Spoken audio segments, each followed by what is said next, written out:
So, welcome back everyone to Arduino tutorial series.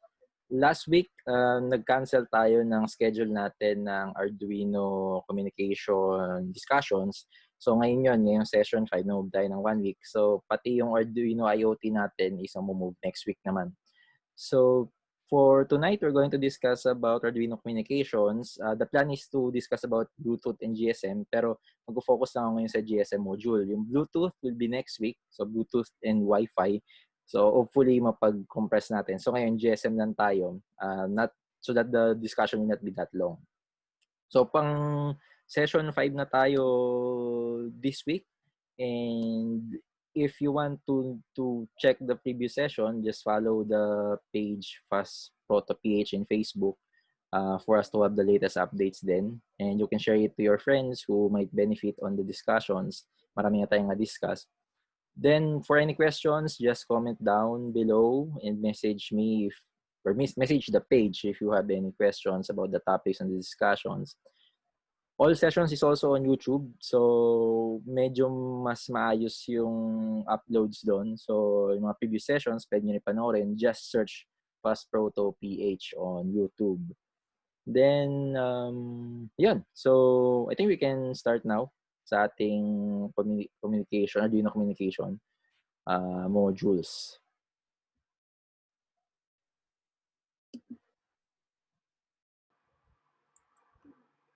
So, let's start discussing Arduino communication. So, these are the things that we're going to discuss tonight.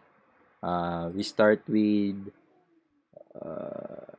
the discussion of UART serial. Sa previous discussion natin sa session 4, I think, sa mga common interfaces, napag-discussion na natin yung iba pang mga communication or yung mga interfaces sa Arduino like yung I2C, napag-usapan natin yan, analog, digital, yung SPI natin daanan. Pero ngayon, daanan natin tong UART or serial kung tawagin sa Arduino. Dadaanan din natin yung Arduino communications, ano na iba't ibang mga communications na available for the Arduino. But tonight, we're going to focus about GSM module, particularly SIM800L. Supposedly, di-discuss ko rin dapat yung Bluetooth, pero na-realize ko na yung Bluetooth pwede natin i-discuss IoT on the last session, which would be next week. Next would be the connection to the Arduino Uno of this SIM800L. Papakita ko rin pala later kung ano yung mga iba-ibang mga itsura nitong SIM800L, yung ibang mga modules. Then we can now proceed on the sample applications like pagsisend ng defined text message using a button. Like, may defined na text message na kailangan i-send by pressing a button. We can also send sensor readings or we can send messages when a certain threshold on the center of the sensor is reached. Like, later on, temperature, like na-hit yung ganitong temperature, mag-send siya automatically ng SMS. Then, control of buzzer by SMS. So, pabaliktad naman to. Ite-text natin yung GSM module para makontrol natin yung buzzer, LED, or virtually kahit na ano through a certain text command. So, may command lang na ite-text, tapos gagawin niya na yung behavior na yan. And then, yung mga common issues sa module na to, sa SIM800L, and then how we can possibly solve those issues. So, let's start with the UART serial, which is also called serial commonly in Arduino. So, when we say UART, this means Universal Asynchronous Receive Transmit. So, check nyo na lang sa wiki for detailed information. But the idea is, it's something like this. So, merong UART transmitter, tapos meron ding UART receiver. Pero at the end, both ways naman gumagana yan. Meron din tong RX, tapos meron din siya ditong TX. So, two-way communication naman siya. So, ang idea dito is, ang UART ay isang type ng communication na kung tawagin natin ay serial. Kaya nga serial din yung tawag. Meaning, hindi siya parallel. Kaya serial. So, one at a time natin sinesend yung message or yung data.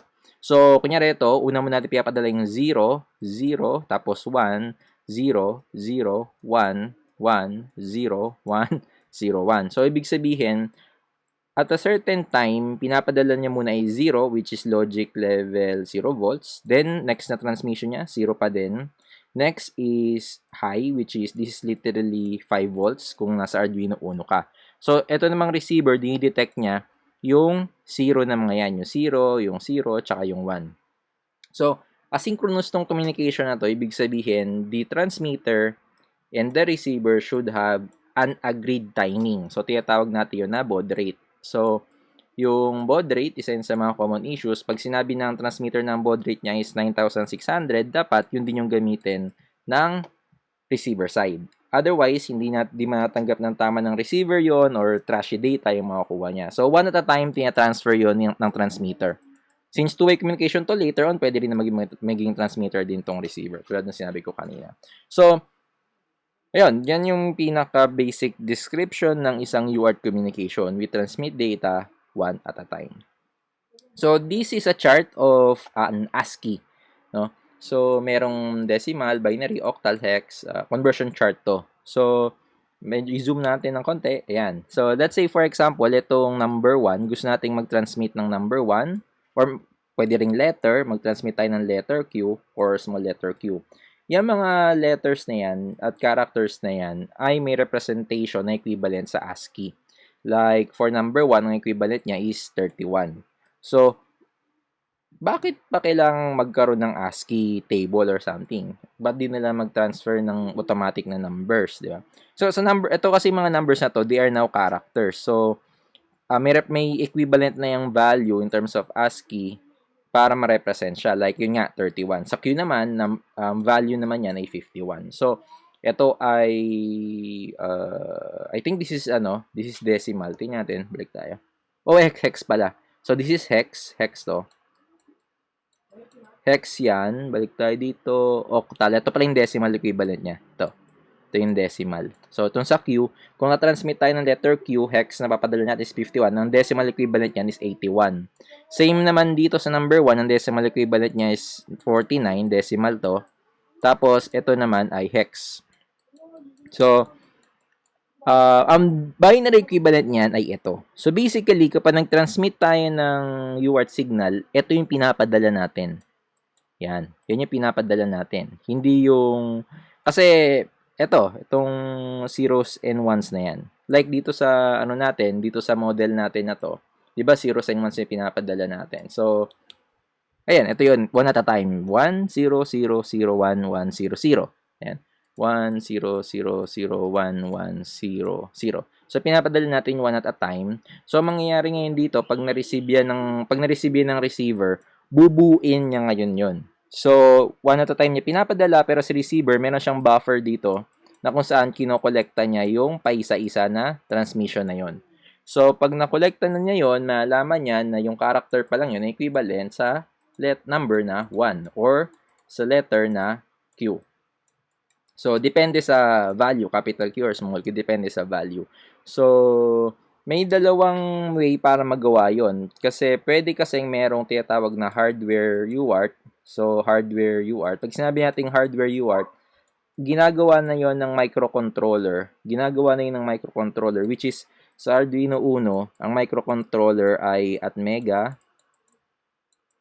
328. So, yan yung microcontroller natin. So, microchip na mag-manufacture niyan. So, ginagawa na yan sa loob. So, meron siyang hardware UART. Pero, yung hardware UART kasi ng Arduino Uno ay ginagamit yan sa pag-upload ng program. So, yung USB natin, dumadaan yan sa USB to serial converter. Na I think na-discuss ko yung sa session 1, maganda balikan nyo yun, yung block diagram ng Arduino Uno.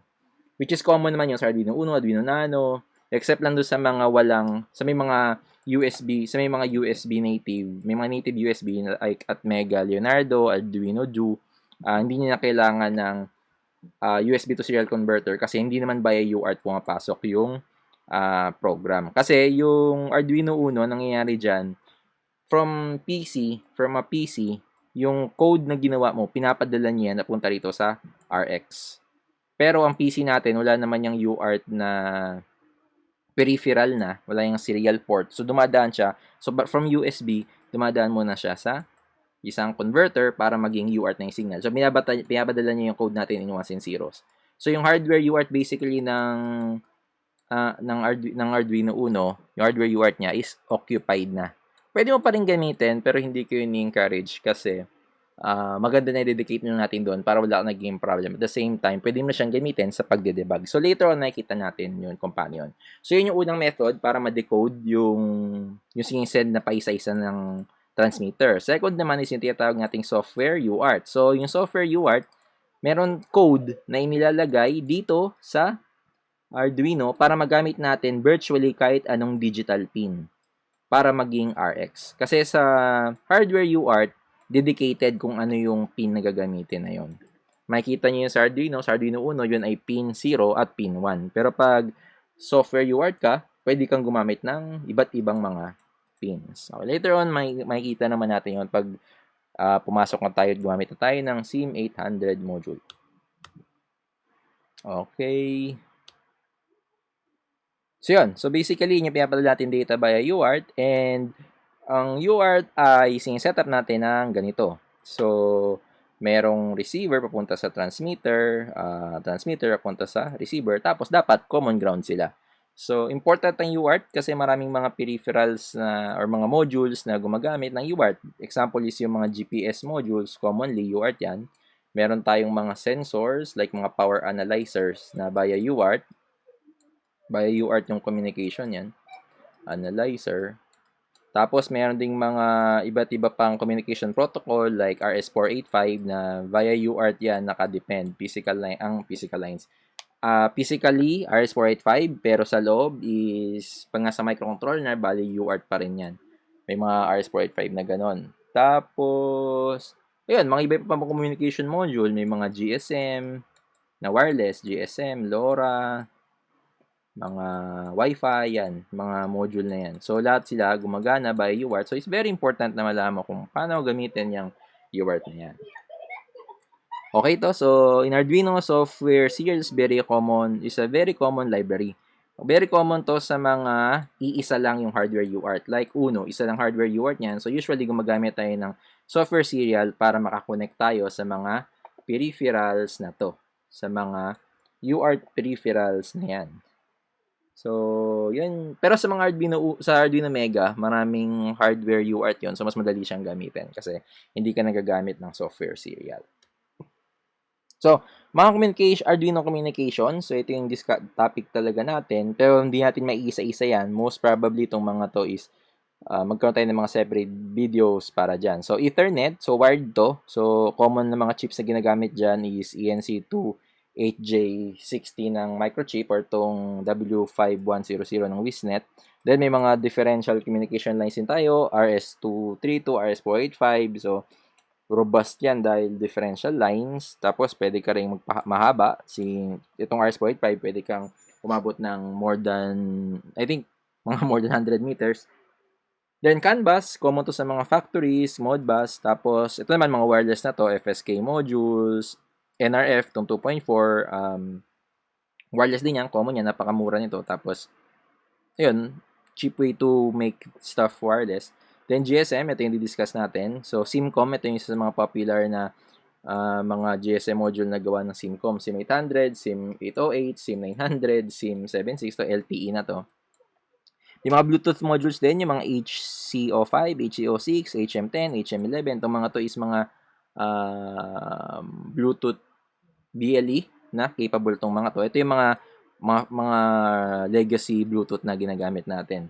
Tapos Wi-Fi ESP8266, tapos meron din yung Texas Instrument, nakalimutan ko kung anong part number. Tapos yung Zigbee, LoRa, tapos may mga iba pa rin akong hindi na mention, which is depende sa type ng Arduino mo, magagamit mo naman yung mga itong CAN bus, kailangan mo ng external na CAN bus controller para makapag-communicate ka via CAN bus. Tapos usually yun, may mga certain ways how you can connect on these modules. But for now, ang ating focus ay itong SIM800. Yan yung focus natin. So, proceed tayo sa SIM800L.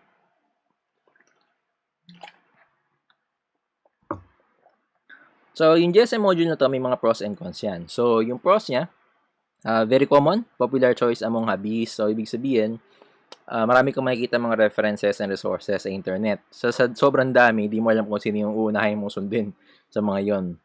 So, marami extensive din yung features. So, pwede kang magkaroon ng calls, SMS, definitely yung gagawin natin. Tapos, internet access. Itong internet access, probably gawa tayong separate video para dyan, para sa mga IoT stuff na GPRS yung method. Although, hindi siya low power, pero it does connect you to the internet, yung mga sensors mo. Small size, maliit yan. Definitely, kung gagamitin mo yung bare module, yung maliit, yung SIM800L, yung color red, yun yung gagamitin natin ngayon. Tapos very affordable, napakamura ng module na to. Ang cons naman, luma na yung technology nito, 2G base. So, kung gagamitin mo siya as IoT platform, medyo hindi na siguro magiging lang long term yun kasi as you know, yung ibang mga 2G sites natin is tinatanggal na yan ng telco. Then, may weird voltage operation to and it's not really a low power device. So, pag sinabi natin weird voltage level operation, usually, yung mga Arduino circuits natin, nag-ooperate yan ng 5 volts or 3.3, di ba? Ito medyo weird kasi nag-ooperate siya around 4.2 volts yung supply niya down to 3.6 kung di nagkakamali, 3.4 volts. So, mga ganyan yung range ng VCC niya or supply voltage, which is kind of weird. So, maganda sana kung 5 volts na lang para diretso na sana sa mga power bank or sa mga USB adapters, di ba? Pero yun, ito lang yung weird na nangyayari sa kanya. Weird na characteristic ng SIM800L na to. Okay, so ito yung mga common na mga SIM800L module. Ito yung gagamitin natin. Ito yung maliit at ito yung mura. No? Then, pero yun nga, you do the hard work here. You put voltage divider, you ensure that you have the power supply that is correct para wala maging problem. Unlike nitong dalawa na ito kasing SIM800L, meron na tong well, pwede mo siya supply ng 5 volts pero it seems parang pumapasok na siya rito. Wala kasi ako nito pero nakagamit na rin ako nito before. But usually ito yung ginagamit ko kasi maliit at the same time mas mura. Then ito, gawa to ng eGizmo. So ito yung mag-solve ng mga problems mo sa power supply kasi meron na siya dito converter, may SMPS converter na siya. Hindi ko pa nagamit to but definitely this will remove your headache on the power supply. Kaya nga SIM800 EVV plus power. So may iba pang modules yung eGizmo ng SIM800L, pwede nyo tingnan, but definitely this is a good choice. Medyo mas malaki lang siya and then mas mahal lang konti lang naman. Syempre may extra board ka, di ba? So ang GSM module umaandar or nag-ooperate ang GSM module sa tinatawag nating mga 80 commands, no? So that's the way how we send data via or send commands to the SIM800. Yan yung itong mga 80 commands na to, yan yung instruction. So, kailangan natin from the Arduino Uno, kailangan nating mag-send ng command dun sa SIM800L. So, para magawa natin yon, kailangan natin mag-send ng mga commands. Tapos sabihin, oy, mag-text ka na or check mo kung may bagong message o mga ganun. So, maraming mga references online about 80 commands, pwede nyo i-check. Pero itong manual na to, makikita nyo to sa Google din, try nyo i-search para makita nyo yung complete commands. So, isa sa mga nagkuha lang ako ng screenshot dun sa commands na yan. So, ito yung mga common commands na may kinalaman sa SMS. So, 80 plus CMGD. So, i-delete natin yung message, select SMS message format, read SMS, send SMS. So, marami pang iba. So, pwede nyo check yung document ng SIM800L. So, ito yung connection natin sa Arduino Uno. So, makikita nyo, 5 volts kasi nag-ooperate yung Arduino Uno natin. So, may voltage divider tayo dito. So, ayan, SIM card, battery, antenna. So, close up tayo ng konti. Ayan. So, makikita nyo, itong battery kasi na lithium-ion ay naglalaro from, nominally 3.7 volts yan. Pero pag na full charge siya, umabot siya ng 4.2 volts. Which is pasok pa rin sa specs ng SIM800L. Kapag naglobat naman siya, pwede siyang umabot ng mga 3.2 volts, which is hindi man natin ganong concern kasi, syempre, pag malulobat na, kailangan mo nang i-charge. So, ito yung sweet spot na mag-ooperate yung ating SIM800L. So, itong battery na to, yan ay isang LiPo. So, pwede mong gamitin yan. Pero sa atin, gagamit tayo ng lithium-ion na ginagamit sa mga vape, yung common na 18650 na battery. So, cylindrical type to na lithium-ion. So, For me, magandang solution na gumamit ng mga ganitong batteries kasi it makes your device portable. Usually naman, kapag gagamit ka ng mga GSM module, portable yan. Kasi kung stationary ka sa bahay lang, huwag ka na gumamit nito. Gumamit ka ng Wi-Fi kasi usually may Wi-Fi naman sa bahay. So, yan. So, at least ito, pag ito yung gamit mo, pwede mo na rin power Arduino mo using this battery. Careful lang dito sa LiPo kasi ang LiPo, kung makikita mo tong bilog na yan, ito, kung makikita nyo yan, meron kasi ang protection dito. So, minsan, kung mali ko yan ito, na 110 milliampere lang nasa schematic na to, maaring i-protect, kasi kukuha ng mataas na kuryente itong CM800L eh. Kung itong protection mo dito is ililimit yon, maaring hindi niya masupply ng tama. So, better na kumuha ng mas malaking LiPo battery. Or yung lithium ion na 800, 650, wala namang protection to usually bear. So, diretso na siya dito sa CM800 mo, which is less na yung magiging issues mo. By the way, meron ka dito, makikita mo sa receiver, yan, meron kang dalawang voltage divider dito. So, ang rule lang naman nito, kasi 5 volts to, di ba? Kailangan mo siyang ma-down into 3.3.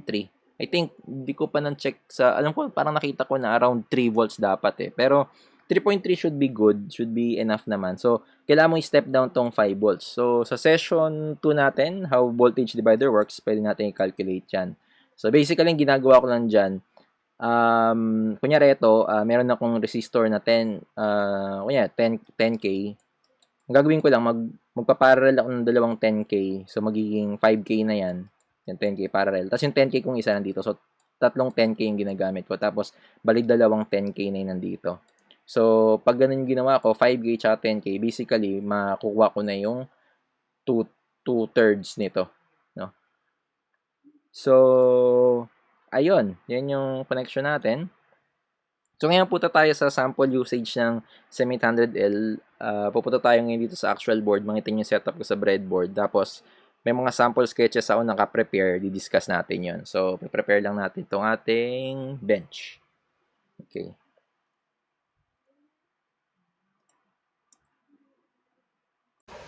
So, ito yung setup ng CM800 module natin. Tsaka Arduino. Pero may mga sensors pa ako dito nakakabit. Kasi magamit natin mamaya yan, kinabit ko na. So, i-zoom natin konti. Focus tayo dito sa area na to. Kasi ito naman yung sa, sa CM800. Ignore nyo muna tong sensor na to. Tsaka yung button na yan. So, may mga, ito, makita nyo to. Ito yung power supply. Urong natin na konti to. Nakakabit tayo doon. Itong positive na nakakabit dito sa, sa pin na to. Kurang tweezer. Yan, sa pin na to nakakabit dyan. So, ay lapit ko na itong ating camera. Yan. So, malapit na tayo. Yan. So, makikita nyo itong red wire ng battery, lithium ion battery, nakakabit dito sa VCC. Yan yan eh. Set, ito kasi yung label niyan eh. Diba yan o? Net, VCC, reset, TX, ay RX, TX ground. So, ito sa VCC nakakabit yung 3.7 ito. Which is 4.2 yan kasi full charge yan eh. Tapos, makikita mo itong block naman yan nakakabit dito sa dulo, which is sa ground naman. Tapos, yung ground niya nakakabit dito sa line na to ng breadboard. Kasi ground yung buong rail na to, yung ground yan. Nakikita mo, ay nakalagay yun, negative, tas positive. Tapos yun, yung ground na yan, ito, itong wire na blue, nakakabit naman dun sa ground ng Arduino. Ayun siya, ito siya eh. Ito, yan. Nakakabit naman yan dun sa ground. So, ground, everything is ground. Makikita mo naman, punta naman tayo dun sa TX, sa transmitter. Ito yung transmitter. Yung transmitter na yan, nakadiretso na yan dito sa pin 3. Sa pin 3 nakadiretso. Ayan o, ito. Pin 3 to yan. Pin 3 yan.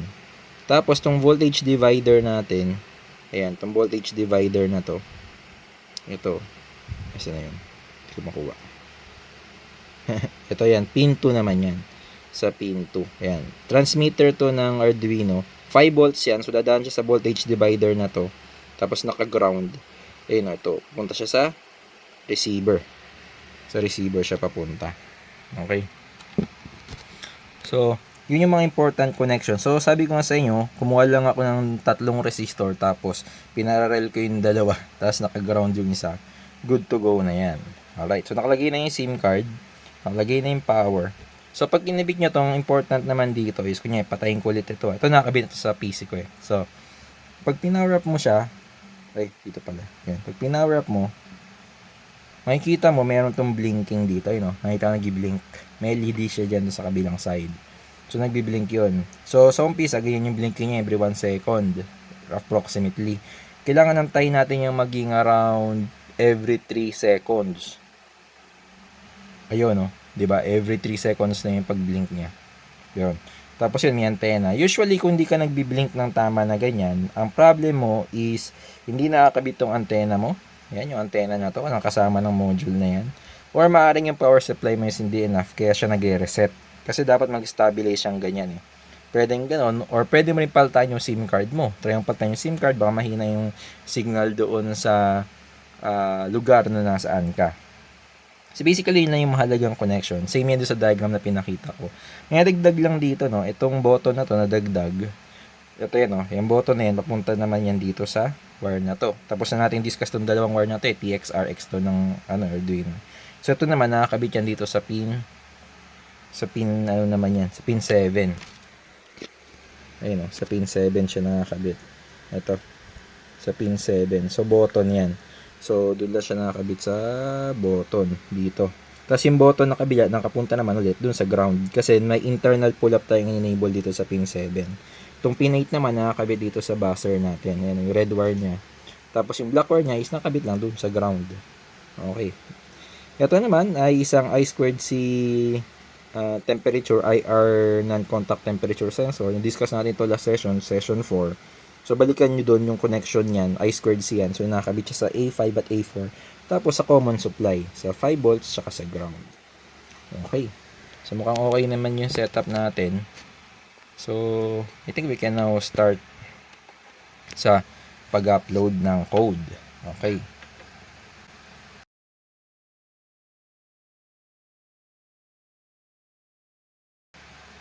So, para ma-test natin to, kailangan natin ng cellphone, di ba? So, prepare lang natin itong cellphone na to. Papakita ko sa inyo yung mga text messages na pumapasok dyan once na nagkakaroon na ng sending. So, t-text natin to. Tapos, iti-text din natin to later. So, proceed tayo dun sa sketch number 1. Well, before pala ako mag-proceed sa sketch number 1, discuss ko muna itong ating library. So nakabukas na yung Arduino natin. Ang una mong gagawin is i-download mo muna yung libraries na kailangan natin, i-add mo. So, manage libraries.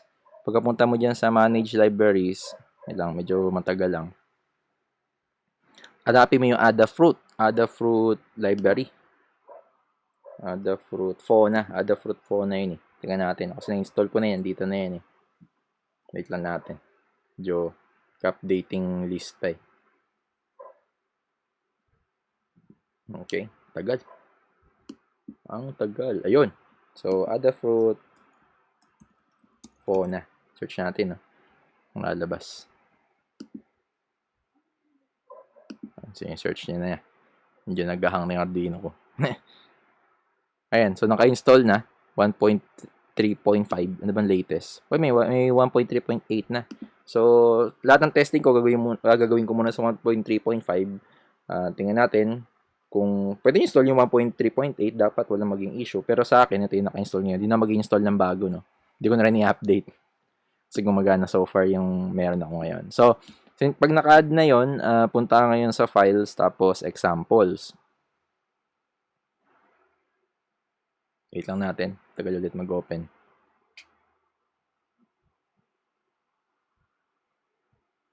File, examples, tapos, yan, makikita mo to, Adafruit Fauna library. Yan.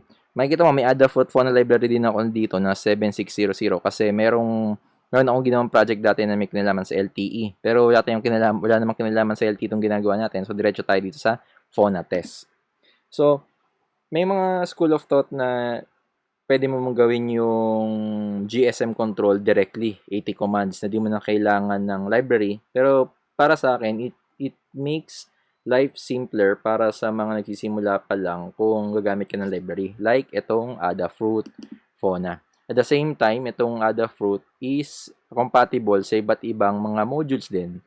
like, yun, SIM 808, SIM 808, yun, sa SIM 7600. Tapos may iba, alam ko, may, siguro yung latest, may iba pang mga module na applicable siya. So, hindi ka, yung code mo is basically gagana na directly. So, ano yung essence itong Fauna test? Kasi itong Fauna test, kailangan nating i-run kasi nandito yung iba't ibang mga features and capabilities ng SIM800. Yan, pwede kang mag tune, di ko pa to tune FM radio. So, hindi ko pa na-try yan. So, make phone calls. Pero usually, ito lang yung nagagamit ko, SMS. Okay. Tsaka, GPRS, di ko rin gano'n nagagamit. Usually, dito lang talaga ako nakafocus sa SMS. So, run natin to. So, select tools. Nakaselect naman Arduino Uno. Run natin.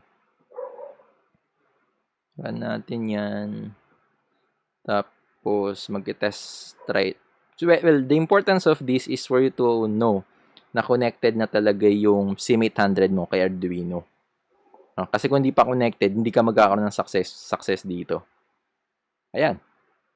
So, etong 80 okay na yan. So, ibig sabihin, successful na yung connectivity natin sa Arduino Uno. So, check lang natin dito sa bench natin ulit kung, well, okay pa dito. So, check ko lang.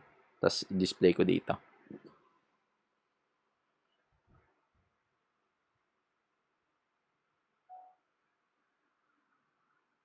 Okay, so, ayan, nakakabit naman na tayo. So, try natin yung mag-text. Okay. Try natin mag-text. So, makikita mo dito may mga instruction dito eh. Ayan, mga keywords. So, ano mga dapat mong menu. Select sa menu. So, select natin tong S. Yung S, alam ko, send message. Ayan, send SMS. So, send SMS tayo. Lagay tayo number dito. So, yan yung SIM card na nakalagay dito sa aking tablet. Enter. So, hello fast proto PH. Yan. So, okay. So, nag-fail yan. Hindi ko pa na-troubleshoot kung bakit. Pero kahit nag-fail, nakaka-receive. Ayun. So, na-receive na. So, si MGS. So, 1 to 1 yung location. So, makikita mo dito, nag-transmit na siya. Hello fast proto. Yun. So, nag-send na. Ayan. Ito yung mga previous test ko pa yan. So, yun, nag-send na siya. Hello fast proto. Okay, good. So, okay. So, connected tayo. So, try nating mag-disconnect muna dito ng isa. So, disconnect natin to. Disconnect natin to. Ano ba to? Transmitter, receiver. Itong transmitter. Itong receiver, disconnect natin. Tapos tingnan nyo, re-reset natin to. Reset natin yan. Yan o, nag-a-attempt siya, di ba? Pero walang nangyayari dahil naka-disconnect. Pag ni-reconnect natin, ayun, nag-reply na. So, marami kang mga issues na ma-encounter na ganyan. So, yun. Check nyo lang maigi yung mga wiring. So, okay. So, gumagana na yung GSM module natin. Proceed tayo sa ating sketch number 1. So, sketch number 1, basic sending ng fixed messages. So, meron tayong sketch dito na ginagawa lang is mag-send. Ay, nakalagay oh. GSM is working. Ayan. So, paano ko nalaman tong Fauna.send SMS? Kung babalikan natin tong Fauna test, di ba madami tong mga features? Parang, saan yun? Send. Punta sa send Ayan o, send SMS. Makikita mo yan dito. Naka-switch statement yan eh. So, punta ka sa case S. Asan yun? Case P. Ayun, SMS. Malapit na yan dito. R. D. Delete S. Ayan o. So, nalaman ko na ito yung ginagamit niya na function. No, na method. Method to. Fauna.sms. Yan. So, since yun yung ginagamit niya, kinopya lang natin yan. Okay, so, kung may iba ka pa mga features na gustong gamitin, usually nakalagay niya dito kung ano yung ginagamit niya to. Sa read SMS, sa delete, meron din. Delete SMS. So, gamitin yan mamaya itong delete, tsaka read. So, sa ngayon, send lang ginagamit natin. So, ito yung kinapi natin. Alright? So, balik tayo ngayon dito sa ating example number 1. So, GSM is working. Palitan natin to. Gawin natin siguro na fast proto demo. Okay. Yan. Kasi yun yung testing ko kanina. Tapos, i-upload natin to ngayon. So, makikita nyo, nakalagay ito sa loob ng void setup. Ayan, sa void setup siya. Nakalagay. Yung void loop natin, walang ginagawa, kundi magpa-blink lang ng LED. So, nilagay ko yan dyan. Ayun, nag-send na. Nag-send na. Ayan, mag-send siya ulit. Ayan. So, nag-send na. Ayan. So, nag-send na to. Pass photo demo, okay. Dalawang beses kasi inopen ko yung serial, so nag-reset. Ayan. So, okay, nagsisend na tayo. So, okay na, basic sending natin. Proceed tayo ngayon kapag nag-press tayo ng button, push button. So, ito, medyo dagdagan yung code natin. Dito yung code plan natin, i-upload ko yan sa GitHub. So, pwede ko kayong bigyan ng link later on. Check nyo lang sa description ng video na to. Or, yeah, sa description, lagay ko lang yung link. So, lagyan tayo ngayon ng send button. By the way, bago ako mag-proceed, mahalaga lang dito sa itong phone RX at phone TX. So, kung saan nyo ilalagay yung connection, yun yung susundin nyo. So, sa 2 at sa 3 naman tayo nagkabit, based sa schematic natin kanina. So, pag nilipat nyo ng pins, pwede rin naman. So, yung send button, lagay natin sa pin 7. So, yun, sa pin 7 nakakabit. Sa pin 7 yun nakakabit dito. Sa pin 7. Yun, pinakita ko na kanina yung push button na to. So, balik tayo dito. Ayan, pin mode. Yan. Ito yung LED built-in, output yun. Tapos itong send button natin ay naka-input, pull up. So, same pa rin tong yung mga code na hindi natin binago. Itong initialization ng add the fruit, yan, tinatanggal yan. Tapos, mayroon pa rin GSM is working. So, mahalaga to kasi para lang malaman natin na nag-work yung yung device mo. Kunyari, pinower on mo, lagyan mo yung battery. Kasi isang beses naman niya execute yan eh. At least alam mo agad na nag-power on siya. Alam mo na gumagana pa yung SMS. Kasi maaaring hindi gumagana yung buong loop, yung buong code mo rito sa loob. Pero yun naman pala, okay lang siya. Ayun ba, okay pa pala. So at least ma-isolate mo agad na yung SMS mo gumagana. Maaaring yung code mo sa loob may problem. So ito, basic void loop lang. Kapag pindot natin, malalaman natin na mag-ground tong pin na to, tong send button pin, which is pin 7, 0 siya. Tapos yun, mag-send tayo ng emergency button is press. So, upload natin to. So, lalabas ngayon is, ano una niya isi-send? Dito. Ayan, ito. Bago siya pumunta sa void loop, ito una niya si-send. Itong GSM is working. May bug lang dito. So, hindi ko alam kung bakit nag-fail. Pero nagsisend naman yan. Okay. So, GSM is working. Una natin i-expect dyan. Mukhang ngayon. Nagpadala na. Dito manog. Nagpadala na. Ito. GSM is working. Sa pang-upload natin ng iba. Para sure tayo na. Yun nga, yun. So, demo 2. Palitan natin to ng demo 2. Demo 2. Alright. Upload natin si demo 2. So, si demo 2 ay dapat na mag-send. So, open natin tong serial. Yan, abangan natin dito. Si demo 2. Ayun, demo 2. Sinend niya. Oh. Demo 2. Alright, demo. Dito mo tunog. Okay, sige. Si demo 2, nandito na. Dito mo tunog. Alright. So, demo 2 is okay. Press na tayo ng button ngayon. Pag pinress natin to, dapat emergency button is press. Alright. Press tayo ngayon dito. Abangan muna natin dito sa na-press talaga siya. Ayun, no? Na-press na dito. Ayan. Emergency button is press. Antay tayo dito na message. Ayun. Emergency button is press. Good, good. So, yun lang. So, pwede mong baguhin tong mga messages na yan. Tapos, itong button na to, pwede mo yung gawin, pwede mong palitan yan ng mga sensor. PIR, water level sensor, kahit na ano na once na trigger, magsisend na siya ng message like kunyari, the water is detected or kung ano man. So, marami na yan pwedeng paggamitan. So, be creative na lang. So, ngayon, proceed tayo sa sensors. So, meron tayo isang sensor dyan. So, ito. Yung code nito is na-discuss ko dun sa session 4, previous session natin, session 4. Pakipuntahan yun. Discuss tayo ng I2C, hindi ko na ulitin dito. So, medyo nadagdagan na tong code natin, pero everything is almost the same. Except sa, meron lang mga variables na dadagdag. Like, ito, send button pa rin based sa second example natin. Pero naglagay na tayo dito ng readings. Like, nag-introduce tayo ng variable na temperature, mag-hold ng temperature. Tapos, kailangan natin i-convert into string kasi yon. Kasi, ang sinisend ng phone na .send SMS ay isang string. So, ito yung nagko-convert na yan sa string na yon. So, itong text. So, the temperature is equals to this string, which is yun yung string temperature. So, yung temperature na makukuha natin dito, makakonvert into a string. Tapos, yun yung ipapadala natin sa SMS. So, the temperature is equals to %S. So, yan. Nadagdagan na ng konti yung code natin tungkol dito sa MLX. So, yan kasi yung sensor na gamit natin eh. Itong, ayan, itong MLX 9614. So, temperature sensor to na non-contact IR base. So, try natin i-upload tong ating sketch number 3.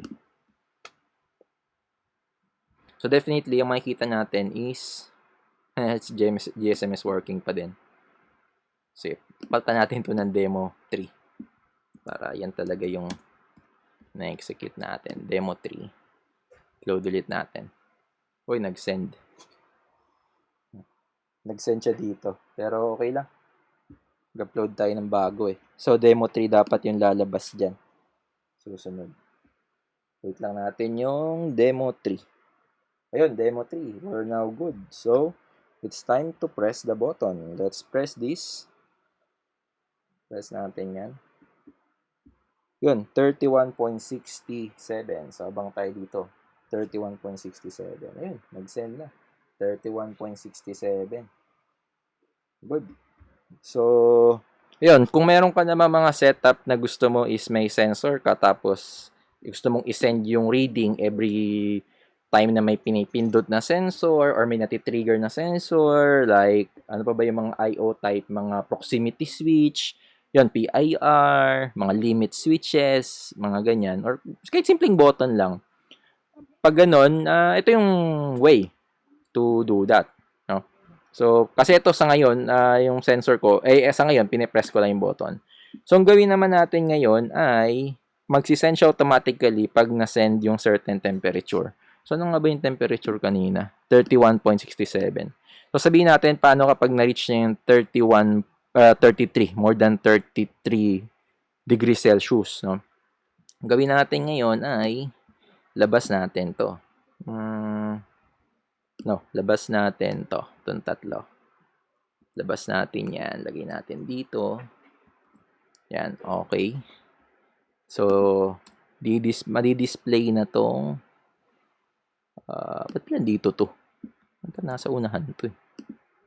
Yan, diyan ka dapat. Yan, para hindi, okay lang din. Okay lang din pala.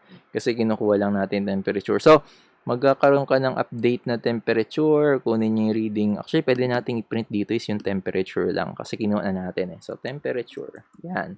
Temperature. Print niya yung temperature na na-read niya. Tapos, ang gawin natin, gawa tayo ng condition dito na or. Or, aside sa pressing the button, magsisend rin siya kapag yung automatically, kapag yung temperature ay greater than 33. Yan. Subukan natin to. So, okay, upload natin. Oops, lagay tayong delay dito. Kasi masyadong mabilis yung display niyan. Hindi tayo magmimilis dito guys, no? Delay lang muna tayo para lang ma-demonstrate natin. Pero sa next sketch, kailangan natin magmilis, no? Choice tayo dun. Sa reading. Oh, nag-send na siya. So, demo 3 modified. Modified. Okay, upload ulit natin. Kung talaga kada send natin ng bagong stuff, magsisend eh. Ayan o. Send na naman. Okay, demo 3. Dapat mag-send to ng, yun, demo 3 modified. Ayun, demo 3 modified. Nag-send na eh. Ano nangyari? Ayun, demo 3 modified. Nag-send na. Nag-send na siya. Tapos, kung makikita mo ngayon dito, siya palagi ay nagpapadala ng reading 31.25, di ba? So, lalagay ko yung finger ko dito ng no? Lagay ko dito konti. Ayan. Dapat ma-detect niya to pa unti-unti hanggang sa pag nilapit-lapit ko to. Lapit pa natin. Hindi mainit yung kamay ko. Hindi nga mainit. So, kailangan nating mag-rub muna ng finger. Yan, try natin itong i-rub. Kasi hindi umiinit yan. Ay, 32. Kulang pa. So, or electric fan kasi. So, 32 pa din. Wala akong choice. Kailangan ko maglabas ng soldering iron dito. Open natin itong soldering iron ko. Ng ma-detect to. Ulit lang natin guys. Yun, minute na. Okay. Gamitan na natin ang technique. Soldering iron. So, right. Tingnan natin. Lagyan natin to. Yun, nag-send na. 34, ang bilis. Yan. Tingnan natin kung ma-receive niya. Ayun. 34.67. Same dun sa na-receive niya kanina. Ito. 34.67. 34.67. Alright. So, goods tayo sa sensor transmission. So, palabas tayo. Palabas to lahat ngayon. So, ngayon naman, pabalik naman. So, balik tayo sa 4. Kukontrolin naman natin ngayon yung Arduino natin. So, to do that, mayroon tayong may mga different concepts tayo ditong i-apply. Definitely, kailangan natin i-define yung buzzer. So, naka-macro ko dito sa pin 8. So, kanina, pinakita ko sa pin 8 na connect. Tapos, meron akong diagdag dito na 4 seconds. So, time allotted to check SMS receive. So, itong 4 seconds na to, ang logic kasi nito is, kailangan nating abangan kung may text message na magsasabi na kailangang i-on or i-off yung device natin, di ba? Yun yung idea nito eh. So, to do that, kailangan natin, yan. So, to do that, kailangan natin na regularly i-check. So, regularly ma-check natin yan using, mga binago dyan. Ito, nag-define natin ng mga variables dito na mag-hold nung na-receive natin data. Ito para sa timing. To do that, kailangan natin gamitan to ng millis. Pwede natin ito gamitan, demo 4. Yan. So, kaya natin gamitan ng concept ng millis. So, yung millis, I think na-discuss ko to sa basic C Arduino programming. Pero, napakabilis lang. Nagpakita ko ng link kung saan nyo pwedeng makita yon. So, check nyo na session number 3. Bandang dulo. So, kung makikita mo to, meron lang napakalit na code rito. So, ang ginagawa lang ito is every 4 seconds, nire-read niya yung SMS. Tapos, di ko pa rin tinanggal to. Yun yung send button. Diyan pa rin yan. Nag-send pa rin. Pero itong ginagawa nito, may function tayong ginawa rito na read SMS command. So, punta natin to. Every 4 seconds to nag-execute based dun sa timing na sinet natin dito. Yan. So, yun lang yung ginagawa niyan. No? So, minus natin yung current time sa previous time. Kapag ito ay nag-more than 4,000 milliseconds na, which is yun yung value ng SMS check dito sa taas. Ibig sabihin, nag 4 seconds na, i-check niya na ngayon yung SMS. So, punta natin yung void SMS to. Punta natin to ngayon. So, medyo mahaba to. Pero ito yung logic niya. Ang gagawin niya muna ay laging i-check yung location number 1. Location number 1 ng SMS. So, kapag may nakita siya ron, i-read niya. Or kapag wala, mag-fail lang siya kasi wala siyang nakita. Ayan. Ngayon, kapag kabasa niya nun, kukunin niya, kunyari naging successful, hindi failed, i-save niya yung nabasa niya sa SMS string. Okay. So, si SMS string variable, naka-hold na sa kanya ngayon yung message, kung anong message yun. Then, ang gagawin is i-delete na niya yun pagkakuha niya ng message. Okay. Ngayon, pagka-delete, so wala nang problem, ma-delete niya na, successful pagka-delete. Kung hindi man, walang ma-delete kasi wala mo siya nabasa, so try again. Every 4 seconds yung gagawin yan. Since itong si SMS string, nasa kanya na yung value, gagawa na tayo ngayon ng if condition dito ngayon. Ayan. So, kapag sinend mo is on, capital lahat, capital yung O or small, i-on natin ngayon yung LED tsaka yung buzzer. Kapag off naman yung tanggap mo, i-off naman natin. Yan, LED built-in low tsaka buzzer low. Yan. So, ito, pwede mong paltan ng iba't ibang command or pwede ka pang gumawa ng sobrang daming command at papaltan mo lang yung loob nitong code block na to na kung anong gusto mo mangyari. Magpaandar ng motor, i-on yung bulb, or kahit ano. Pero pag mali yung command mo, mag-reply lang tayo na, papakita natin sa serial monitor na invalid yung command. So, ito yung maganda kapag gumagamit tayo ng software serial tulad ng discuss ko kanina tulad nito. Kasi nagagamit natin yung hardware serial ni Arduino para sa serial print. Nakikita natin yung status kung ano nangyayari. Like ito, alam natin na invalid yung command. So, try natin i-upload ito, tapos mag-send tayo ng on and off command. Alright, so, text natin yan. Okay, wait lang.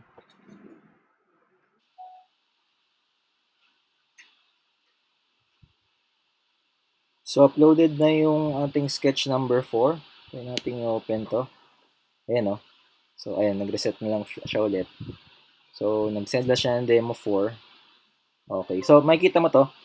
Every 4 seconds, nagsisend siya ng ganito. Nag-read siya. So, yan. 80 plus, 80 plus CMGR. So, read command to para sa pin number 1. Pero every time, dinidelete din niya. Tapos yun, invalid command kasi wala pa naman siya na-receive na command. So, try natin ngayon na mag-text dito ngayon. Okay, so, text natin tong number na to ngayon. Text natin.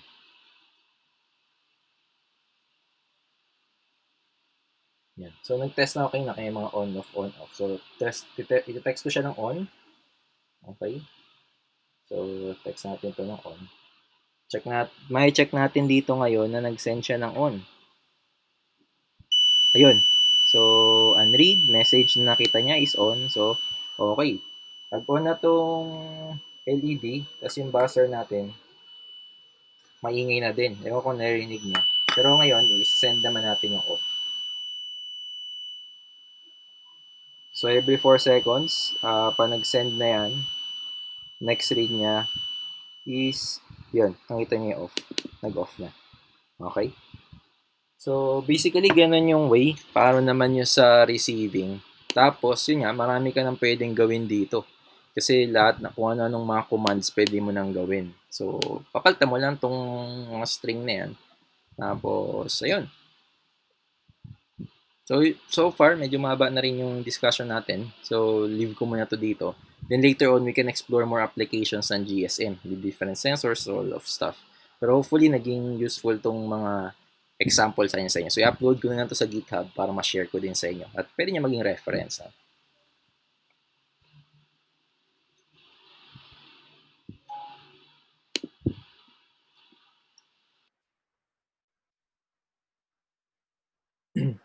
So, yun, marami tayong discuss for tonight. Di sobrang dami, pero enough just to have you start to work on GSM modules. Hindi natin discuss yung mga iba't ibang communication modules, but hopefully ma-discuss natin in the future, mga pag-create tayo ng mga simple applications. And I think yung mga naging demonstration natin on the project would be really helpful on you. So I will just link the, the source code sa GitHub and then share you the link. And then, yun, you check the upload on YouTube para kung may mga gusto kayong balikan on this session, the previous session. Medyo late na ako nakapag-upload kasi medyo matagal yung pag-render ng video. So, okay, see you next week again for the IoT discussion and bye-bye. Thanks for watching.